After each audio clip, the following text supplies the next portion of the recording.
वहीं दूसरी तरफ जब हार्ली को 15 मिनट तक कोई सिग्नल नहीं मिलता तो वह समझ जाता है कि कुछ तो गड़बड़ है। गोस्ट उन्हें जान से मारने ही वाला था कि तभी हार्ली सही वक्त पर वहां पहुंच जाता है। वे मिलकर हमला करते हैं और वहां मौजूद लोगों को मार देते हैं, पर गोस्ट एक बार फिर उनकी आंखों के सामने से बचकर भाग निकलता है। अच्छी बात यह थी कि उन्होंने उस साइंटिस्ट को पकड़ लिया था। वे उसे होटल से दूर एक सुरक्षित जगह पर ले जाते हैं, जहां हार्ली उस पर पेट्रोल छिड़क कर पूछताछ शुरू करता है। इसी बीच मिच पूछता है कि वह आदमी कौन था और वह आपके पीछे क्यों पड़ा है, पर हार्ली इस वक्त किसी भी सवाल का जवाब देने के मूड में नहीं था। मिच के दिमाग में अभी भी उस अनजान आदमी की बातें घूम रही थीं। तभी अनिका उसके पास आती है और कहती है कि थोड़ा आराम कर लो, गोस्ट को हम कल ढूंढेंगे। ये सुनते ही मिच एकदम से चौंक जाता है और तुरंत सवाल करता है, तुम्हें कैसे पता चला कि उसका नाम गोस्ट है? अनिका घबराकर कहती है कि उसे हार्ली ने बताया था, पर मिच समझ गया कि वह झूठ बोल रही है। मिच बिना देर किए उसका गला दबा देता है और पूछता है, सच बता, तू किसके लिए काम करती है? अनिका बार बार झूठ बोलती रही, जिसके बाद मिच अपने असली रंग में आ गया। वह उसका सिर पानी में डाल देता है और तब तक डुबाए रखता है जब तक वह सच नहीं उगल देती। आखिरकार पता चलता है कि अनिका एक ईरानियन जासूस थी जो उनकी हर खबर ईरानियन सरकार तक पहुंचा रही थी। इसके बाद मिच उसे हार्ली के पास ले जाता है। हार्ली उसे देखकर हैरान रह जाता है। एक ईरानियन जासूस का मुंह खुलवाना इतना आसान नहीं था, पर जल्द ही हार्ली को पता चल जाता है कि अनिका अपनी सारी जानकारी किसके साथ शेयर कर रही थी। वह आदमी हार्ली का एक पुराना और अच्छा दोस्त था। हार्ली फैसला करता है कि वह खुद उससे मिलने जाएगा और इस बारे में किसी को कानो कान खबर नहीं होनी चाहिए। हार्ली अपने उस ईरानियन दोस्त से मिलता है जो उसे एक चौंकाने वाला सच बताता है। वह कहता है कि अनिका असल में उसकी अपनी भांजी है और उसने ही उसे हार्ली पर नजर रखने के लिए भेजा था। वह हार्ली के खिलाफ नहीं था, बस यह जानना चाहता था कि CIA क्या गुल खिला रही है। बातों बातों में हार्ली को पता चलता है कि इन सब के पीछे जनरल रोस्टामी और उनके डिफेंस मिनिस्टर बहरूज का हाथ है। वे लोग ईरान और अमेरिका के बीच हुए न्यूक्लियर समझौते से खुश नहीं थे और इसीलिए उन्होंने उस खतरनाक अमेरिकन गोस्ट को इस मिशन के लिए चुना था। इससे पहले कि वह दोस्त हार्ली को कुछ और बता पाता, वहाँ छिपा हुआ गोस्ट अचानक हमला कर देता है और उसे वहीं मार देता है। गोस्ट हार्ली को पकड़कर अपने अड्डे पर ले जाता है और उसे बुरी तरह टॉर्चर करने लगता है। वह अपनी पीठ पर बने उन भयानक जख्मों के निशान दिखाता है जो उसे ईरानियन आतंकवादियों के टॉर्चर से मिले थे। गोस्ट चिल्लाकर कहता है कि तू मुझे बचा सकता था हार्ली, पर तूने मुझे उनके हाथों मरने के लिए अकेला छोड़ दिया। मैंने उन आतंकियों को कभी दोष नहीं दिया क्योंकि उन्होंने तो मुझे छोड़ दिया था, पर वह तू था जिसने मुझे धोखा दिया। तुझे अपनी टीम के बंदे को बचाना चाहिए था। पर हार्ली उसे शांत रहकर समझाता है कि किसी ने उसे धोखा नहीं दिया। वह कहता है कि ये सब कभी नहीं होता अगर तुम मेरे ऑर्डर्स फॉलो करते। तुम अपनी जिद की वजह से 10 और मासूमों की जान खतरे में डाल रहे थे और तुम जानते थे कि मैं ऐसा कभी नहीं होने दूंगा, फिर भी तुमने अपनी मनमानी की। दूसरी तरफ आयरीन मिच से कहती है कि तुम्हारा काम अब खत्म हुआ, अब तुम घर जा रहे हो। पर मिच ऑर्डर्स नहीं मानता और वह चुपके से उनका ट्रैकर चोरी कर लेता है और उन ईरानियन अफसरों पर हमला कर देता है जो अनिका को ले जा रहे थे। मिच सबको मार के अनिका को आजाद करा लेता है। अब उनके पास बहराउज की लाइव लोकेशन थी, जिसे फॉलो करते हुए वे जितनी जल्दी हो सके उस न्यूक्लियर बॉम्ब तक पहुंचने की कोशिश करने लगते हैं। इसी बीच गोस्ट बेस पर हार्ली को बेरहमी से टॉर्चर कर रहा था। वह बार बार मिच के बारे में पूछता है, पर हार्ली अपनी जान दे देता, पर मिच के बारे में कुछ नहीं बताता। हार्ली हंसते हुए कहता है कि वह लड़का भी तेरी ही तरह सनकी है, हमेशा अपने मन की करता है। मुझे खुद नहीं पता वह इस वक्त कहाँ होगा। यह सुनते ही गोस्ट गुस्से में पानी के अंदर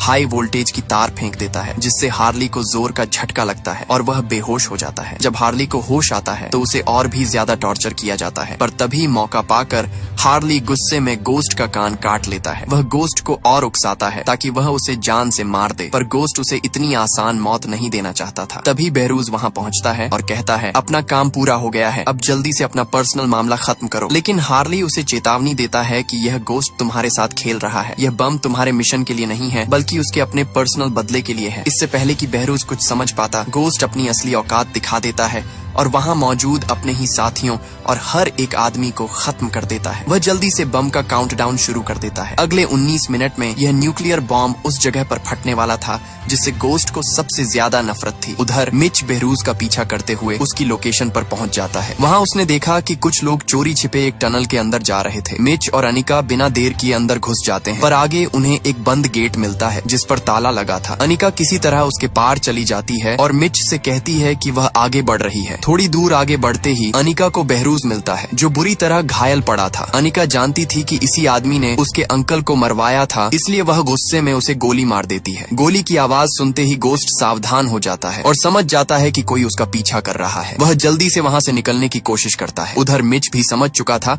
कि अब चुपके से काम करने का वक्त निकल गया है। वह अपनी कार से दुश्मनों को उड़ाते हुए सीधे उस टनल के अंदर घुस जाता है, लेकिन तभी उसकी कार एक गैस पाइपलाइन से टकरा जाती है, जिससे एक बहुत बड़ा धमाका होता है। इस धमाके के शोर से CIA को उनकी सही लोकेशन का पता चल जाता है। मिच फौरन हार्ली के पास पहुंचता है और उन्हें आजाद करा लेता है, लेकिन हार्ली उसे चेतावनी देते हैं कि न्यूक्लियर बॉम्ब घोस्ट के पास है, तुम्हें उसे हर हाल में रोकना होगा। ये सुनते ही मिच बिना एक पल गंवाए गोस्ट का पीछा करता है, पर रास्ते में उसे अनिका दिखाई देती है, जिसे गोस्ट ने पकड़ लिया था। गोस्ट चिल्लाकर कहता है कि अपनी गन नीचे रख दे वरना मैं इसे मार दूंगा। इससे पहले कि मिच कुछ कर पाता, अनिका अपनी जान दे देती है। मिच उसे बचाने की कोशिश करता है, पर तभी एक और दुश्मन उसके रास्ते में आ जाता है। जब तक मिच उसे ठिकाने लगा था, तब तक गोस्ट बोट लेकर भागने की कोशिश करने लगता है। मिच दौड़कर गोस्ट की चलती हुई बोट पर कूद जाता है। दोनों के बीच जबरदस्त लड़ाई शुरू हो जाती है। बोट अपनी पूरी रफ्तार से आगे बढ़ रही थी। इसी बीच हार्ली हेलीकॉप्टर से उनकी बोट का पीछा कर रहा था,